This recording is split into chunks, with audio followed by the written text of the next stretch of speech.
High students, welcome back for careers. আমি engineer বাদশাহ আহরম, তোমরা সকলে চেনো। তো চলো আজকে আমরা নতুন ক্লাস আমরা শুরু করি।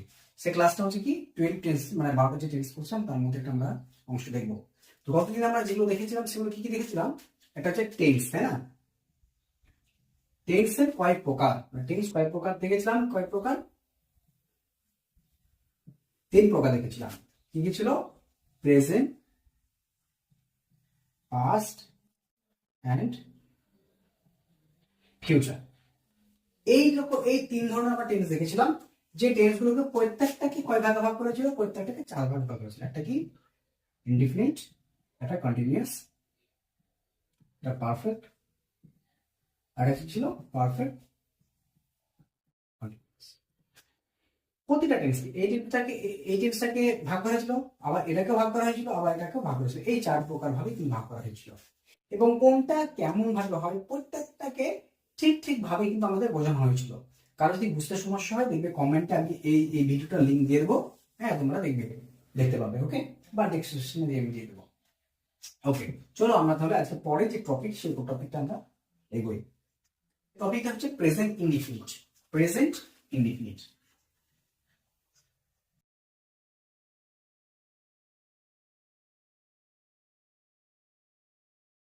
সকলকে আমি আর একটা রিকোয়েস্ট, যে তোমরা একটা খাতা তৈরি করবে। যে খাতার মধ্যে এই যে আমাদের যে ক্লাসগুলো করছি সব ক্লাসগুলো যাতে একটা খাতার মধ্যে পুরো সিরিয়ালে থাকে। তার ইন ফিউচার ভবিষ্যতে তোমরা যদি আবার ভাবো যে আমি টিচিং করবো বা পড়াবো, সেক্ষেত্রে তোমাদের সুবিধা হবে। আর পাশাপাশি কোনো একটা জায়গা যদি মিস্টেক হয়ে যায় বা ভুলে যাও, সেটা কিন্তু তোমরা কি করতে পারবে, সেই খাতাটা দেখে আবার তোমরা রিমাইন্ড করতে পারবে। ওকে, আর যদি ভাবো যে ইন ফিউচার ভবিষ্যতে টিচিং এর প্রফেশন যেতে চাই, স্পোকেন ইংলিশ পড়াতে চাই বা কিছু, তার জন্য তো অবশ্যই নোট করা লাগবে। অবশ্যই অবশ্যই। চলো তাহলে আমরা প্রেজেন্ট ইনডিফিনিট, এই প্রেজেন্ট ইনডিফিনিটের আগে এই ইনডিফিনিট শব্দের অর্থটা আমরা কি দেখবো। আচ্ছা, যদিও প্রেজেন্ট শব্দের অর্থ যেহেতু আমরা জানি, প্রেজেন্ট শব্দের অর্থ কি বোঝায়? বর্তমান, যেটা কি হয় বর্তমানে হয়ে থাকে, মানে এখন কোনো একটা বিষয়। কিন্তু ইনডিফিনিট শব্দ বলতে বলেছিলাম কেমন? যার কোনো কি নেই, নির্দিষ্টতা নেই। নির্দিষ্ট নেই মানে আমি কোনো একটা জিনিস করি, খাই, হ্যাঁ, করে, বা কোড, কি বলবো, করো, এরকম টাইপের। তাহলে কি হচ্ছে, একটা কি পাচ্ছি, করি, করো, তাই না? এই 3 ভাবে সিস্টেমটা আমরা যদি পাই বা হয়, আর একটা বিষয় হচ্ছে কি হয়, এই যদি বিষয়গুলো যদি বোঝায় তাহলে কিন্তু আমরা সোজাভাবে বুঝে যাব যে এই টেন্সের মধ্যে কিন্তু আসছে। কারণ কি, এই করি, করো, করে, হয়, এই বিষয়গুলো মুখস্থ করার জন্য নয়, এইটা শুধুমাত্র বোঝার, জাস্ট মাথার মধ্যে কি করবে, ঢুকিয়ে রাখবে। কেমন ভাবে?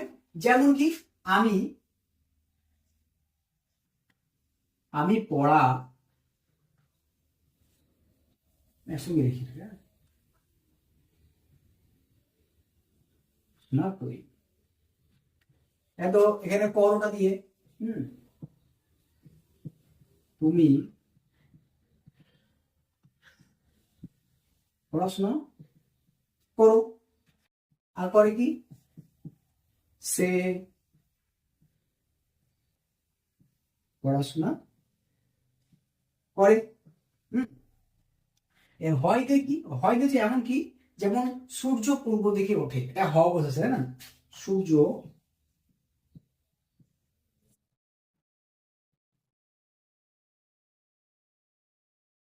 ওঠে, এটা কি, এটা হওয়া বোঝাচ্ছে, যে কোনো প্রতীক হতে পারে। তাহলে এখানে আমি কি দেখবো? আচ্ছা, এদিকে লক্ষ্য করে রাখো। তাহলে কি, আমি পড়াশোনা করি, তুমি পড়াশোনা করো, সে পড়াশোনা করে, সূর্য পূর্ব দিকে ওঠে।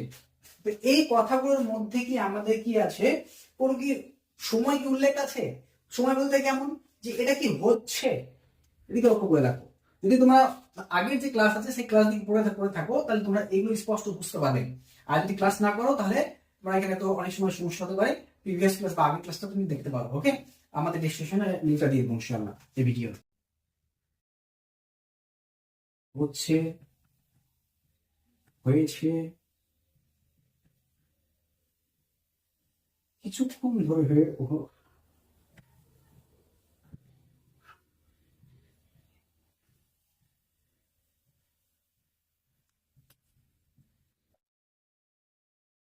হচ্ছে, এমনটাকে বোঝায়, তাই না? আর একটা কি হয়, এই যে চার ধরনের বিষয়, এই বিষয় সম্পর্কে আমরা ক্লাস করেছিলাম। এই হয় বোঝাতে কি কোন একটা কাজ হচ্ছে, কারণ কোনো নির্দিষ্ট কোনো টাইম নেই, আর এটা কি হচ্ছে মানে কি সময়টা কিন্তু আমাদের উল্লেখ করা আছে, মানে এখন চলছে কাজটা। আর এখানে কি, যেমন আমি তোমাদেরকে পড়াচ্ছি, আর এখানে কি হয়েছে, মানে কোনো একটা কাজ করা হয়ে গেছে, আমি পড়িয়েছি, আমি খেয়েছি, তুমি হেঁটেছো, তুমি কাজ করেছো, তুমি পড়েছো ইত্যাদি। আর কিছুক্ষণ ধরে হচ্ছে মানে কি, ওটা দেখা যাবে বলছি আমি 2 ঘন্টা ধরে তোমাদেরকে পড়াচ্ছি, তাহলে কি হলো? এই যে কিছুক্ষণ ধরে হচ্ছে মানে কি আগে কিছুটা সময় হয়ে গেছে, এখন কিন্তু কন্টিনিউয়াস আছে বা চলছে চলছে। তো এইরকম বিষয় কি, এই দেখো এই তিনটে দেখো কিন্তু কি হচ্ছে, আমাদের সময়টাকে উল্লেখ করা হচ্ছে, তাই না, মানে বলা হচ্ছে। কিন্তু হয় যেটা, এটার মধ্যে কোনো রকম কোনো সময় উল্লেখ নেই। ঠিক একইভাবে কিন্তু এখানে একই জিনিসকে বোঝানো হচ্ছে, এদের মধ্যে কোনো সময় কি উল্লেখ নেই, এই জন্য এটা কি চলে আছে প্রেজেন্ট ইনডেফিনিট। ইনডেফিনিট বলতে কি বোঝায়? ডেফিনিট বলতে গেলে বোঝায় নির্দিষ্ট, ইনডেফিনিট শব্দ অর্থ হচ্ছে অনির্দিষ্ট। ওকে, তাহলে আমরা এটা কিন্তু যদি আমরা কি করি, যদি আমরা ট্রান্সলেট করতে চাই, তো এর একটা ফরম্যাট আছে। সেই ফরম্যাটটা কি? ফরম্যাটটা হচ্ছে subject plus verb plus object. এখানে বিষয়টা হচ্ছে যে সাবজেক্ট মানে কি কর্তা। আচ্ছা, আপনাকে একটা কাজ করি, ডুয়ার।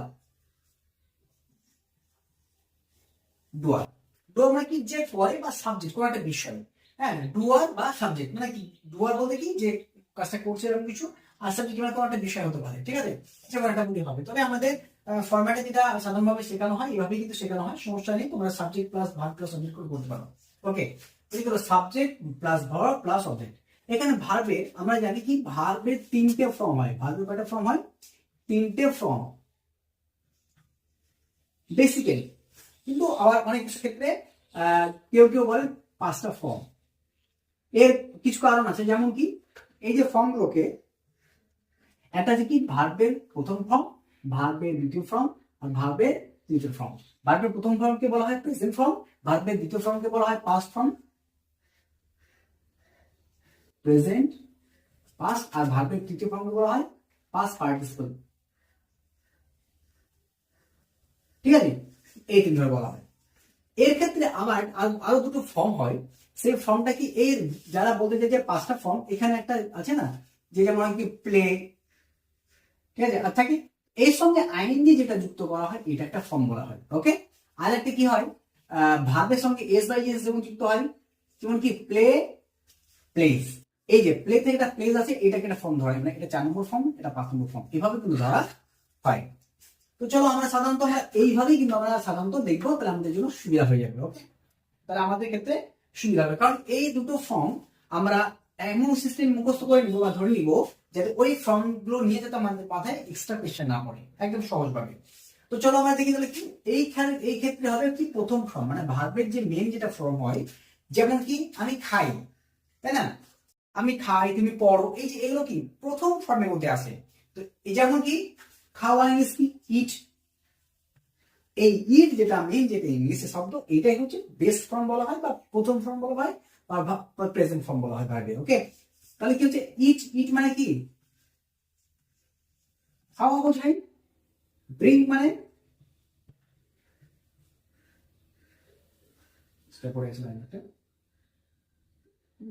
ড্রিঙ্ক মানে কি পান করা হয়। আমরা যদিও বাংলা শব্দের অর্থ কি আমরা কি বলি, আমরা চা খাই, কিন্তু আসলে চা খাওয়া হয় না, চা পান করা হয়। হ্যাঁ, ওই জন্য আমরা এখানে কিন্তু আর চায়ের ক্ষেত্রে কিন্তু আমরা ইট বলবো না, আমরা ইংলিশ যখন লিখবো তো কখন আমরা বলবো না ইট, ঠিক আছে, তাহলে কি বলবো ড্রিঙ্ক, উই ড্রিঙ্ক ওয়াটার, আমরা চা পান, সরি আমরা পানি পান করি। আর টি বললে তখন আমরা কি বলবো, ড্রিঙ্ক টি। আচ্ছা, তাহলে এখানে আমাদের কোন ফর্মটা আছে, ভার্বের প্রথম ফর্ম। ভার্বের প্রথম ফর্ম যদি আমরা লক্ষ্য করে গেলে কি মেন যে ফর্মটা, সেই ফর্মটা এখানে কিন্তু পড়াশোনা করা, পড়াশোনা ইংলিশ হচ্ছে স্টাডি, STUDY, স্টাডি।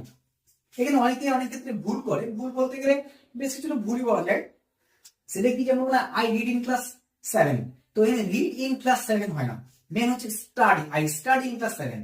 কারণ এখানে যে ওই বিষয়টা আমরা এখন আলোচনা করছি না, এখন এই বিষয় দেখি। ওকে, তাহলে এখানে কি হচ্ছে, আমি পড়াশোনা করি, আমি পড়াশোনা করি।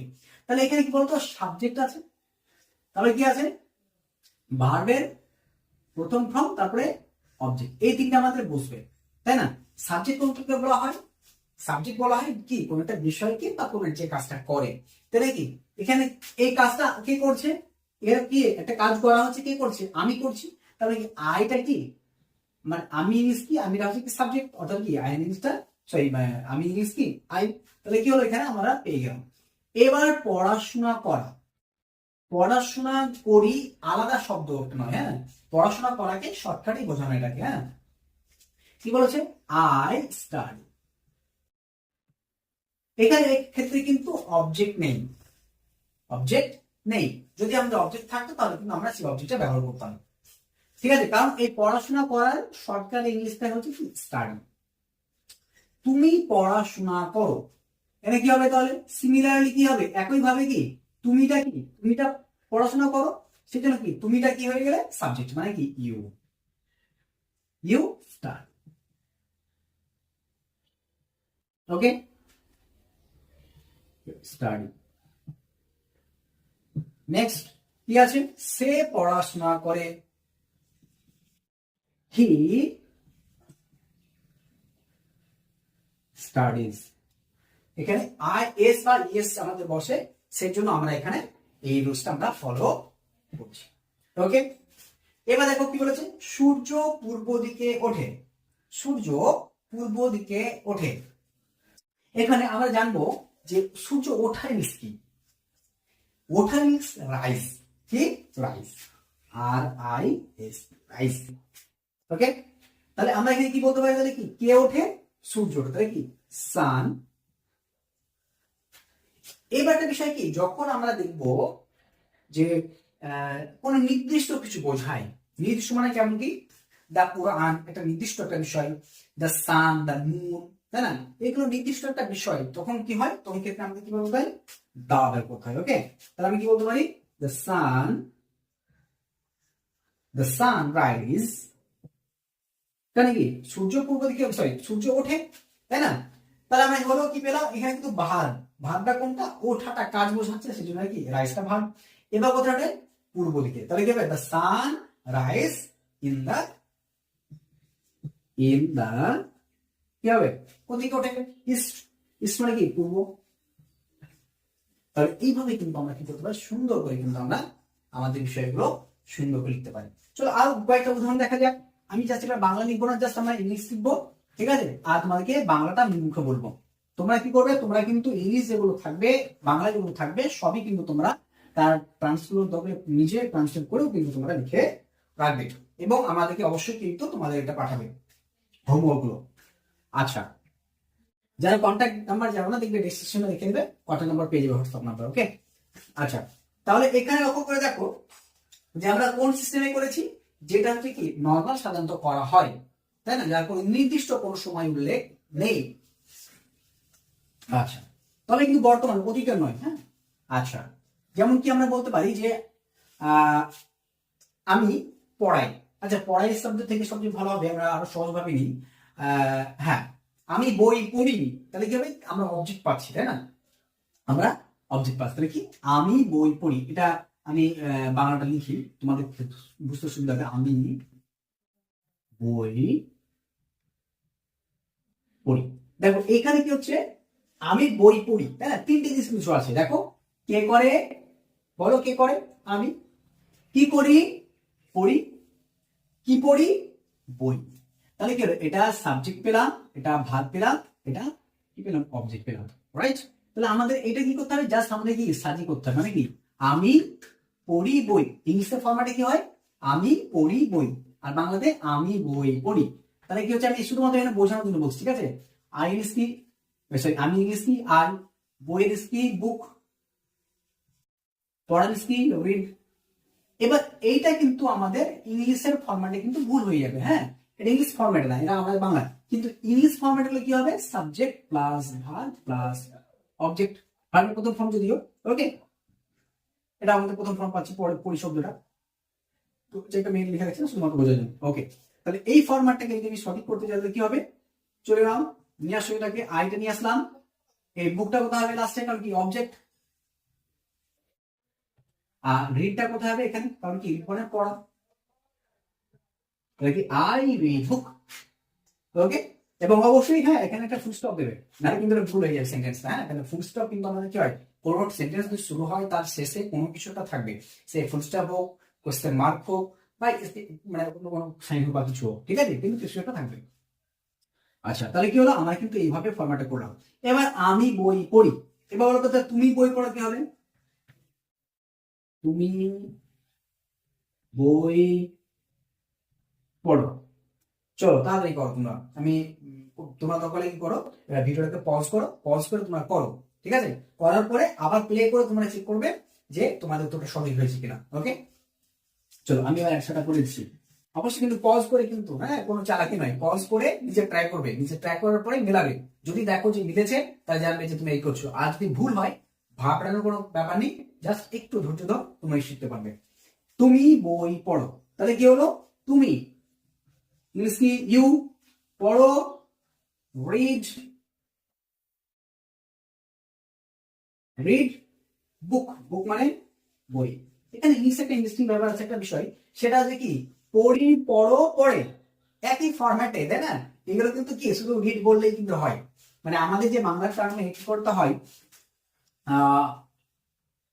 পড়ি নিজের ক্ষেত্রে বসে পড়ি, আর যে আমার সামনে থাকে বা যাকে বলছি তার ক্ষেত্রে হয় কি পড়ো, হ্যাঁ, আর অন্য কেউ অনুপস্থিত থেকে তাকে কি বলি, বা অন্য কাউকে যদি বলি তাকে কি পড়ে। এই যে তিনটে আমাদেরকে একটা কাজের জন্য ফরম্যাট ব্যবহার করতে হচ্ছে তিন ভাবে, এটা কিন্তু ইংলিশে শুধুমাত্র রিড বললেই কিন্তু হয়ে গেল, just read, I read, you read, he read, sorry he read, sorry না, মানে সরি হি রিড হয়, হি রিড, সরি। ওকে আচ্ছা আরো একটা আমরা ট্রাই করি, এটা গেল 1 নম্বর, এটা 2 নম্বর, 3 নম্বর আমরা দেখি, তাই না? আচ্ছা 3 নম্বর কি, সে বই পড়ে। যদি আমি এটা একবার বলে ফেলেছি তবুও তোমরা কি করো, তোমরা পজ করে আবার এটাকে চেষ্টা করো। ওকে আচ্ছা চলো আমি অ্যান্সারটা করে দিচ্ছি, হি রিডস বুক। কাঙ্কা ঠিক হয়েছে, হয়তো তোমাদের এই জায়গাটা ভুল হতে পারে, বুকটা লিখতে একটু বলবো, যাই হোক ঠিক করে দিচ্ছি। এখানে কি হচ্ছে, এই এসটা হয়তো তোমরা অনেকে এত বসাওনি, যদি আমি আগে বলে দিয়েছি, হয়তো লক্ষ্য করে থাকলে তো বসিয়েছ। এই এসটা কেন বসে, এই এসটা বুঝতে গেলে আমাদেরকে জানতে হবে যে প্রেজেন্ট ইনডিফিনিটের ক্ষেত্রে, প্রেজেন্ট ইনডিফিনিট টেন্সের ক্ষেত্রে যদি কি হয় third person singular number, THIRD, ঠিক আছে, এই যদি কি হয় third person, sorry third person কি হয় সিঙ্গুলার, সিঙ্গুলার নাম্বার হয়, তবে কি হয় ভার্ব এর সঙ্গে এস কিংবা ইএস যুক্ত হয়, বুঝে গেছে? এবার থার্ড পারসন কোনটা, আমি, আমরা, এটা ফার্স্ট পারসন, তুমি, তোমরা সেকেন্ড পারসন, সে, তারা থার্ড পারসন, বা অন্য কোনো ব্যক্তির নাম বলছি, বুঝে গেছে? তাহলে কি হবে, তারা হবে থার্ড পারসন, মানে আমি, আমরা, তুমি, তোমরা বাদ দিয়ে যারা আছে সবাই থার্ড পারসন। সিঙ্গুলার মানে একজন, আর প্লুরাল মানে কি একের অধিক, মানে দুই বা তার থেকে বেশি। ওকে তাহলে কি হয়, যদি আমরা, আমি, আমরা, তুমি, তোমরা বাদ দিয়ে অন্য কেউ যদি হয় বা অন্য কিছুকে বোঝানো হয় এবং সেটা যদি একজন বোঝায়, তবে তার সঙ্গে তার যে ভার্ব থাকবে এই ভার্বের সঙ্গে এস কিংবা ইএস বসবে। তাই এখানে লক্ষ্য করে দেখো কি আছে, হি, হিটা কি আছে, আমি, আমরা, তুমি, তোমরা কি না অন্য কেউ, কিন্তু হি দ্বারা কি বোঝানো হচ্ছে সে, সে মানে কি একজন বোঝায়। আর যদি তো তারা হতো, তো কথা কথা যদি দে হতো, দে মানে কি, দে মানে তারা, তখন কিন্তু আর এই এসটা বসতো না, তখন কি হতো দে রিড বুক, সে সরি তারা বই পড়ে। আর যখন আমরা কি হবে সে বই পড়ে, কি হবে হি রিডস বুক। শুধুমাত্র এই ইনডিফিনিট টেন্সের ক্ষেত্রে এস বা ইএস এর যে ব্যাপারটা, ঠিক আছে, একমাত্র থাকে, অন্য কোন টেন্সে ভার্বের সঙ্গে এস বা ইএস যুক্ত করার কোনো রকম প্রয়োজন নেই বা কোনো নিয়ম নেই। ওকে আশা করি তোমরা বুঝতে পেরেছো। এবার তোমাদের বাড়ির জন্য আমি টাস্ক দিচ্ছি কিছু, সেই বাড়ি কিন্তু টাস্ক তোমরা করবে, কটা সেট তৈরি করবে দেখো, এরকম করে তোমরা চেঞ্জ করবে কটা, আমি প্রথম দিন যাদের জন্য সম্ভব হবে তারা 10টা করে করবে। ওকে কটা করে করবে, 10টা করে। কেমন করে 10টা করে, এই যে ফরম্যাটটা আছে, আমি বই পড়ি যেমন আছে, আমি বই পড়ি, তুমি বই পড়ো, তাই না? তুমি বই পড়ো, সে বই পড়ে, তারা বই পড়ে। এই যে চারটে ফরম্যাট হলো, এই চারটে ফরম্যাট যেমন করে আছে এখানে লিখে দিন সাবজেক্টটা, হ্যাঁ, তাহলে বুঝতে পারো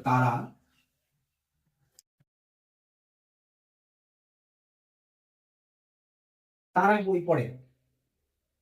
এই যে চারটে ফরম্যাট আছে, এই চারটে ফরম্যাট মানে একটা হলো, মানে একটা হলো কেন বলছি বোঝানোর জন্য। দেখো তোমরা কি করবে, এই রিডটা আছে না, রিডকে চেঞ্জ করবে, বুঝে গেছে? মানে কি, আই রিড, এই রিড দেয় কি হবে, আই ইট রাইস, বুঝে গেছে? মানে আমার বড় ধর কি হলো, তোমরা 10টা ভাগ দিয়ে করো। এখানে রিড আছে, রিড মানে পড়া, ইট দিয়ে করো, ইট মানে খাওয়া, প্লে দিয়ে করো, প্লে মানে খেলা। এইভাবে আমি কিন্তু আর বলবো না, তাও আমার 3টে বলা হয়ে গেল, মানে এক্সট্রা দুটো বলা হয়ে গেছে। হ্যাঁ, তো এটা যদি আমাদের হয়ে আছে, এটা দিয়ে কিন্তু করতে হবে না, মানে এটা তো তোমাকে টুকতেই হচ্ছে, তাই না, দেখতেই হচ্ছে। এটা বাদ দিয়ে তুমি আরো কটা করবে, 10টা করবে। এখানে যদি দুটো হয়ে গেছে, কটা করবে, 10, মানে 10টা সেট তৈরি করবে, 10টা সেট। হুম, 10টা সেট তোমরা তৈরি করবে, ঠিক আছে? তার মধ্যে আমি ইট আর প্লে দুটো বলে দিয়েছি। ওকে, আজকে ক্লাস আমাদের বিষয়টা এই পর্যন্তই। এবং একটা বিষয় মনে রাখবে যে আমাদের রেডি ফর কেরিয়ার্স এর তুমি ফেসবুক থেকে দেখো বা ইউটিউব থেকে দেখো, যেখান থেকে দেখো, অবশ্যই সাবস্ক্রাইব বা ফলো করে নিও এবং তোমাদের বন্ধুদেরকে শেয়ার করো। এবং কেউ যদি ভাবো যে না আমরা অনলাইনে ক্লাস করতে চাই, আপনার সঙ্গে সরাসরি ভাবে ক্লাস করতে চাই অনলাইনে, অবশ্যই আমাদের অ্যাভেলেবল আছে। এবং আমরা আমার এলাকার যদি কেউ হয়, যদি বহরমপুর মুর্শিদাবাদ মানে যদি কেউ হয়, তাহলে তারা যদি ভাবে যে বহরমপুরে আমি ক্লাস করতে চাই, অফলাইন ক্লাস, তারা যোগাযোগ করতে পারো। যোগাযোগ করতে চাইলে আমাদের কি নম্বর যোগাযোগ করতে পারো, 9733010003. Okay, this is our WhatsApp and also contact number. So hope you will be grateful, and I hope inshallah it'll be easy for everyone. So please make dua for me. Assalamu alaikum wa rahmatullahi wa barakatuh.